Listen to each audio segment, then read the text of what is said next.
अपने आस्था केंद्र को श्रद्धा वंदन। श्रद्धा वंदन।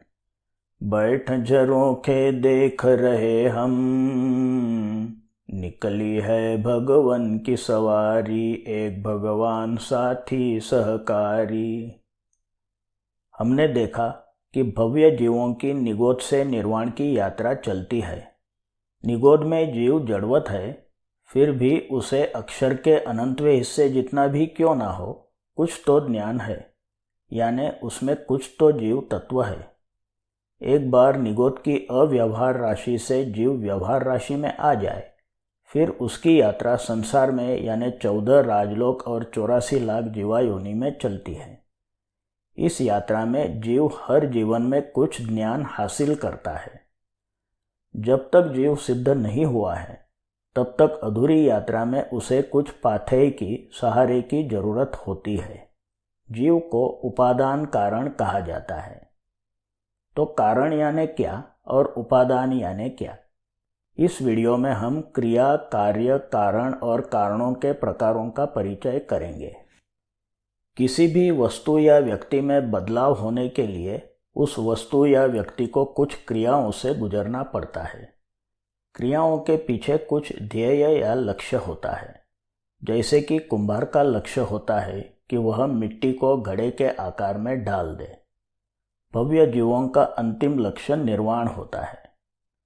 लक्ष्य को कार्य या परिणाम कहते हैं।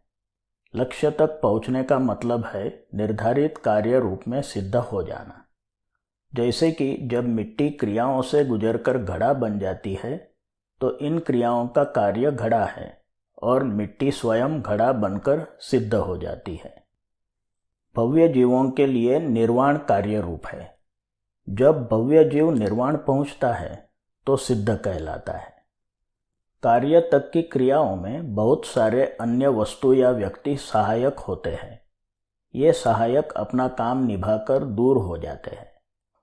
अंत में वह वस्तु या व्यक्ति स्वयं कार्य रूप में सिद्ध हो जाते हैं। कार्य तक की क्रियाओं में सहभागी ऐसे सभी वस्तु और व्यक्तियों को कारण कहा जाता है। जैसे कि मिट्टी से घड़ा बनाने की क्रिया में खुद मिट्टी, हवा, पानी, प्रकाश, अग्नि, चाक, कुम्हार, ये सब कारण है। अंत में मिट्टी स्वयं घड़ा बन जाती है।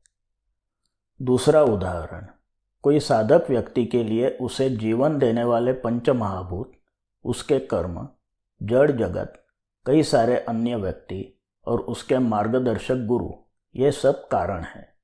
अंत में वह साधक स्वयं केवल ज्ञान पाता है और निर्वाण पहुंचता है। उपादान कारण यानी वह कारण जो स्वयं कार्य बन जाता है। ध्यान रहे कि एक ही शब्द के अलग अर्थ किए जाते हैं। बौद्ध दर्शन में उपादान का अर्थ आसक्ति किया जाता है। हमारे संदर्भ में उपादान कारण यानी वह जो कार्य बनकर सिद्ध हो जाता है। जैसे कि मिट्टी स्वयं घड़ा यानी कार्य बन जाती है, तो मिट्टी को उपादान कारण कहते हैं। इसी तरह साधक अपनी निर्वाण तक की यात्रा में स्वयं उपादान कारण है। बाकी के सब कारण सहायक कारण है। सहायक कारणों में भी निमित्त और कलाकार ऐसे दो भेद है।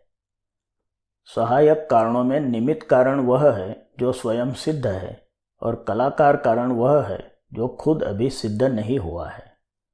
मिट्टी से घड़ा बनाने में हवा, पानी, प्रकाश, अग्नि और चाक, ये सब निमित्त है क्योंकि वे सब स्वयं सिद्ध है। कुम्हार कलाकार कारण है क्योंकि वह अभी तक सिद्ध अवस्था तक पहुंचा नहीं है। साधक की साधना में उसे सहायता करने वाले पंचमहाभूत, कर्म, जड़ जगत आदि निमित्त है क्योंकि जड़ जगत शाश्वत, शुद्ध और सिद्ध है। बाकी के अन्य सहायक व्यक्ति और उसके मार्गदर्शक गुरु कलाकार है क्योंकि वे अभी छद्मस्थ है। याद रहे कि अपनी यात्रा के लिए हमेशा उपादान जिम्मेदार कारण होता है। सहायक आवश्यक और अनिवार्य हो सकते हैं, उनके बिना यात्रा में रुकावट आ सकती है। फिर भी सहायक कारण कभी भी जिम्मेदार नहीं ठहराए जा सकते। जिम्मेदार मात्र और मात्र उपादान होता है। उपादान को करण भी कहा जाता है। करण यानी जिम्मेदार कारण। अल्पश्रुतं श्रुतवतां परिहासधाम त्वद्भक्तिरेव मुखरीकुरुते बलान् माम। बोलिए उपकारी चराचर सृष्टिमय निसर्गदेव भगवान की जय।